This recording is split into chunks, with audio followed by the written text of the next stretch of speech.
The science of opioid physiological dependence states that through prolonged opioid daily use, eventually, whether it takes 4 weeks or 5 weeks or 6 weeks, depending on the person, eventually their neurons become adapted to the presence of the opioids. And when the neurons in your brain they actually adapt to the presence of the drug, what that means is they need the opioids now. Your brain has become rewired to need opioids to feel normal.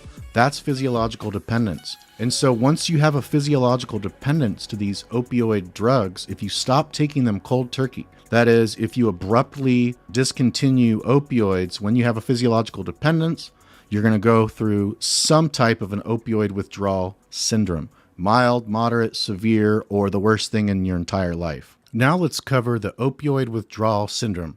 And to do that, I'm going to talk about the first time I ever went through opioid withdrawal. I was living in a small town of 7,000 people called Norwich in upstate New York, right smack dab in the middle of central New York.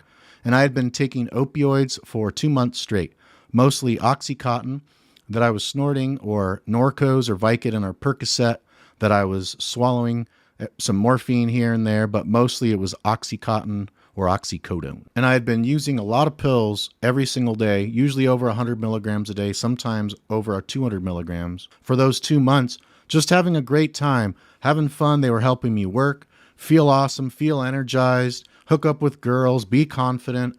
They were just awesome. I had no idea at a single point that if I were to run out of these pills and stop taking them, that I'd get sick like I did, just like a heroin addict, I had no idea, totally clueless. Even though in the past I had gone through alcohol withdrawal, cannabis withdrawal, benzo withdrawal, Paxil withdrawal, methamphetamine withdrawal, which was the easiest one by far. It wasn't, I just slept for like 5 days. But why I didn't think that could happen with prescription opioid pills, I have no idea. No idea. I was just an idiot back then. So here's what happened. After 2 months of daily use of opioids, and remember, most of my 20s, from 22 to around 30, I was able to use opioids recreationally from time to time with no issues. What are you doing climbing over there? Huh? Want to say hi to the audience? This is Papaya right here. She's my sidekick. But it was a Saturday night, and I texted all my dealers, and nobody could get any pills. I was almost out. I had a few 10 milligram Norcos left. So Sunday morning, I woke up, took one of my 10 milligram Norcos, and then that afternoon, I took my last 10 milligram Norco, and then I was out of pills. Went to bed on Sunday night, didn't think anything of it. Woke up Monday morning, went into work. I got there at 8, drank a big cup of coffee, went downstairs, vomited the whole cup of coffee up, and proceeded to have the biggest panic attack of my entire life. And I didn't know that it was from opioid withdrawal. I didn't know. I had no idea. Not from just taking them for 2 months. The thought did not even cross my mind. My boss took one look at me after I ran downstairs, vomited, came back up. He looked at how panicked I was. I was sweating. He's like, "Man, you need to go home, get some rest. It's okay. We'll take care of it." Oh, so I still thought I was having a panic attack. I didn't know it was withdrawal. And even if I did know that it was withdrawal, I didn't have anyone to get pills. So long story short, I started going through my first opioid withdrawal. Actually, let's go deeper into it. All right, remember, I was coming off of 2 months of daily short-acting opioids, probably more than 100 milligrams a day on most days. Day one sucked really bad, really, really bad. I was anxious, my stomach hurt. I drank a 12-pack of alcohol to be able to go to sleep. That was a dumb idea, because even though it helped me get through day one, the next day I woke up and day 2 of withdrawal was worse, and I still didn't know I was going through withdrawal. I was like, why do I feel like this? The symptoms got worse, and now I was hung over from drinking a 12-pack as well. Alcohol during opioid withdrawal is usually one of the worst things you can do. It can help some people feel better in the moment, but as soon as they stop drinking the alcohol, it usually makes the opioid withdrawal so much worse. My day 3 got even more severe. By that point, I had learned that I was going through opioid withdrawal. One of my dealers texted me and they're like, "You're still sick? You're going through opioid withdrawal." I was like, "There's no way. I've only been on them 2 months." He's like, "That's more than long enough, and you've been taking a lot." So there I had it. I knew I was going through withdrawal. By day 4 of opioid withdrawal, that was so bad. It got worse every single day. Coming off short-acting opioids, and we're going to go deeper into this coming up. But my day 1 sucked. My day 2 was way worse. My days 3 and 4 were way more severe. It escalated. Day 5, it started to get a lot easier. It still sucked, but it started to okay, I think the severe part's done. At that point, I also managed to get a whole bunch of Valium as well. And as soon as I started to take the Valium on about the middle of day 5, things were fine. I started to feel really good. The only problem was after 7 days of no opioids, and I was feeling good by then. I had Valium. I had only used them 2 months. There was no post-acute withdrawal from 2 months of use. I was young. I was like 30. And remember, I had a bunch of Valiums. That was the biggest key. 7 days no opioids, and then someone texted me that they had a whole bunch of oxycodone, 80 milligrams again, and I had just got paid a few days earlier. Went and started snorting oxycodone again. Well, after just going through the worst experience probably of my entire life, my first opioid withdrawal. The lunacy of that. But I know I'm not the only person in the world that's done that, right?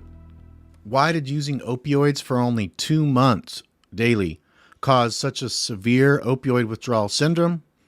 It's because I first got a tolerance, then I got a dependence, then I got a bigger dependence, then I stopped cold turkey, an abrupt cessation, once my neurons had become adapted to the presence of the opioids. And when I stopped taking them cold turkey, my blood opioid concentration fell rapidly to where about 12 hours after my last dosage of the 10 milligrams of Norco, my blood opioid concentration had plummeted so much that started the first mild part of the acute opioid withdrawal, and things just kept getting worse and worse throughout the first couple of days, all the way to day 4. Then it started to get easier. That was my first withdrawal, and that's how it happened.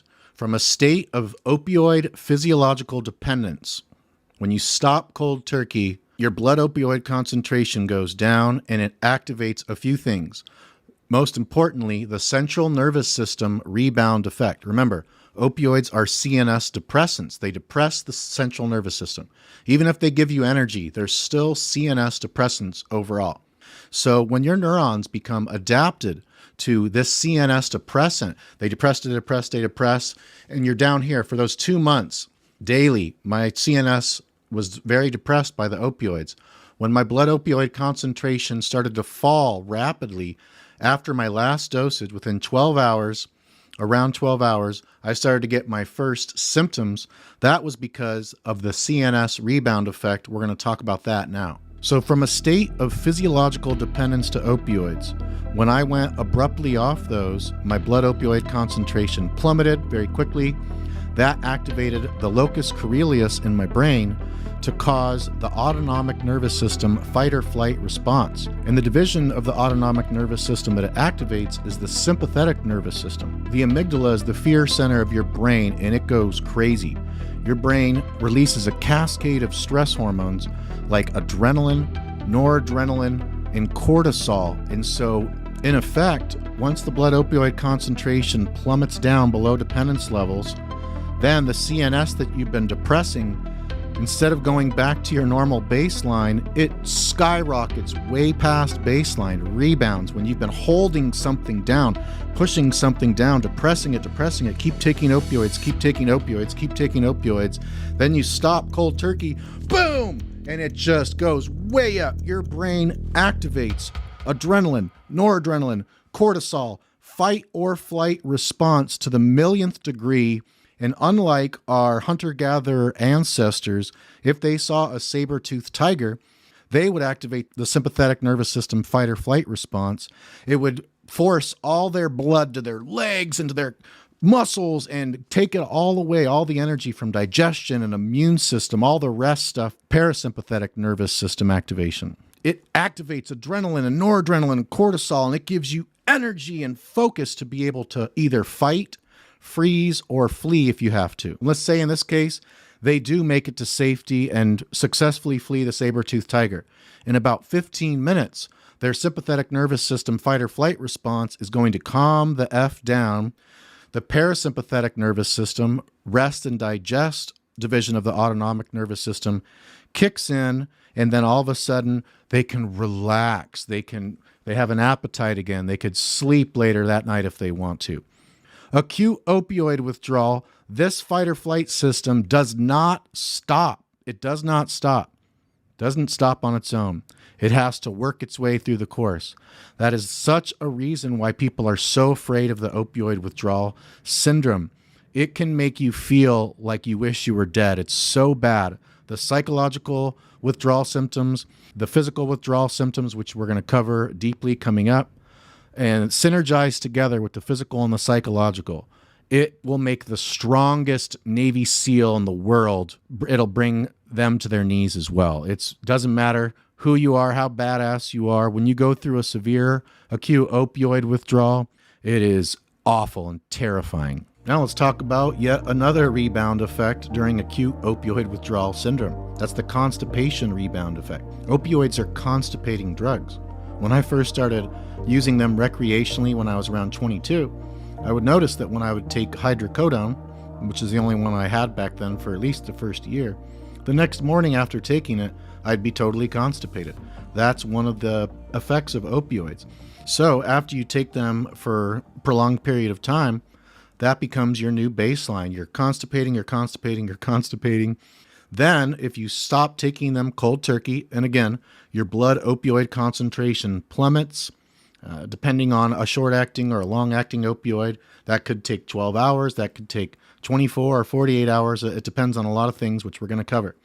But as soon as your blood opioid concentration dips down beneath your dependence level required to make you feel normal, along with the CNS rebound effect, you get the constipation rebound effect. So again, you've been going down, pushing it down, taking opioids daily, prolonged period of time, constipating effect, new normal, abrupt cessation of opioids, cold turkey detox, blood concentration goes down, constipation effect, doesn't go back to baseline, you've been stuffing it, remember it goes boing, way up high. So we're going to cover the symptoms in detail coming up, but I think you can get a picture of it. A constipation rebound effect. What's the opposite of constipation? Diarrhea. Unfortunately, it's not just diarrhea. It's stomach cramping. It's nausea. It's stomach pain. There can be so many different issues with the stomach. You can't eat, or if you can't hold anything down. So you've got the physical symptoms, the psychological symptoms, the stomach symptoms, the central nervous system symptoms. It's just opioid withdrawal is crazy. I've gone through a lot of different drug withdrawals. By far, opioid withdrawal, at least for me, was by far the hardest. So there's two classes of opioid withdrawal symptoms, whether it's the acute withdrawal symptoms or the post-acute withdrawal symptoms, which we are going to cover coming up. But first, two classes of opioid withdrawal symptoms. First class is physical withdrawal symptoms, things like diarrhea and stomach cramping, sweating, hot goose flesh, hot and cold flashes, physical symptoms. And there's many more too, which we'll cover. Then there's psychological symptoms, anxiety, depression, fear, confusion, inability to focus, and much more. The real bitch is that there's a huge synergy between the physical and the psychological symptoms.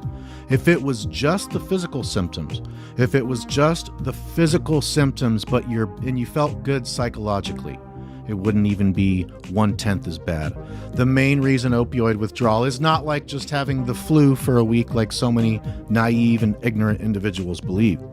The reason opioid withdrawal is so horrific is because not only is it usually for a lot of people way worse than any flu they've ever had, but on top of that, the anxiety, the fear, the insomnia, and the restless legs, and all the psychological and severe physical and severe psychological symptoms together equals synergy. Synergy means that 1 + 1 does not equal 2. It equals 3 or more. That's why opioid withdrawal is so horrific. The physical symptoms are awful. The psychological symptoms are even way more awful. And when you couple those together, your whole body is going through so much that it is one of the most feared withdrawals there are.